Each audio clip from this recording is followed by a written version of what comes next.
like these short sets because at my age you want to make sure that you finish before you die. And sometimes I get the light and I'm afraid it's the white one. So here's the thing about being older. They say that we can't multitask. Not true. Every single time I sneeze, I also pee.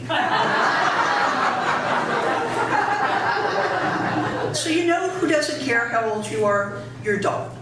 Your dog just loves you, right? But the only thing I don't like about having my dog is when I'm walking him and someone else is walking their dog, they always do the same thing. I'm trying to avoid them.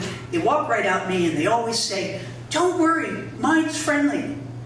Okay, I don't really give a shit what yours is. My dog's on the spectrum. And I know that because he won't make eye contact and he fucking loves anime. He recently wanted to start, drawing his own, and I had to explain opposable thumbs to him. Got very, very depressed.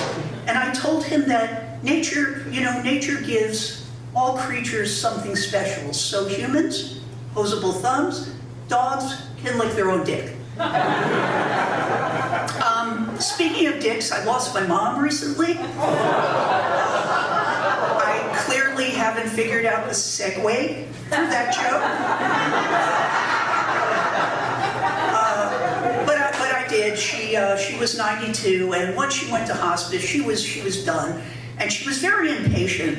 And I kept saying to her, "Mom, I don't know what to tell you. I can't just shoot you."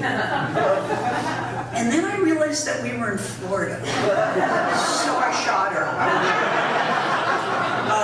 Okay, that's idiotic. That's not legal even in Florida. So I took her to Texas and then I shot her. I actually want to talk to you guys about something more universal that maybe everybody can relate to. Being a gay, sober, single mom of 2 kids by donor insemination. Hands? No, I know there's one over there, I know it. Anyway, it's very strange. It's strange being a lesbian and finding you're pregnant with a boy.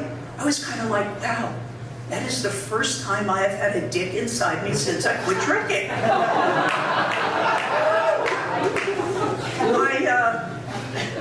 I used a anonymous sperm donor. So I found out eventually my kids had like 20 half-siblings, which is very, very scary when they start dating. But a big win if they ever need a kidney. They did eventually meet their donor. He was not really the way he described himself, and I kind of felt bad for them, but then I realized, no, they were getting to have the actual experience of having a dad.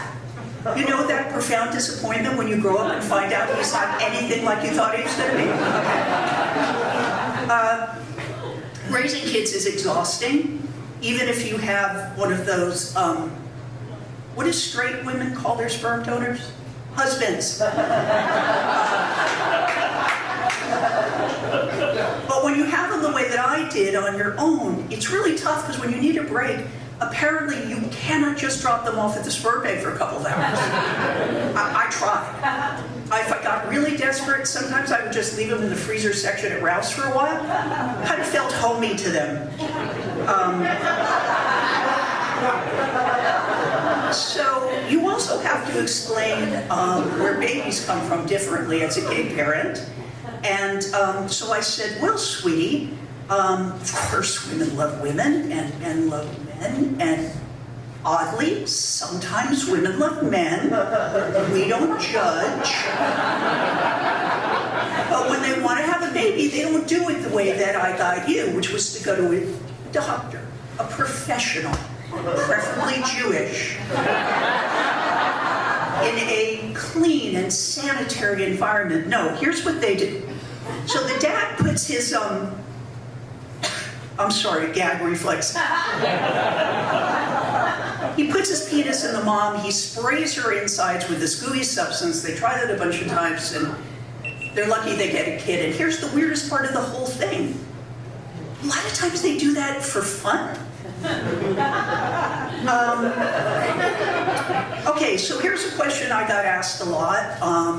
When I was in a lesbian couple with little kids, they would say to me, So, how do we explain the sex part between you and your girlfriend to our kindergartner?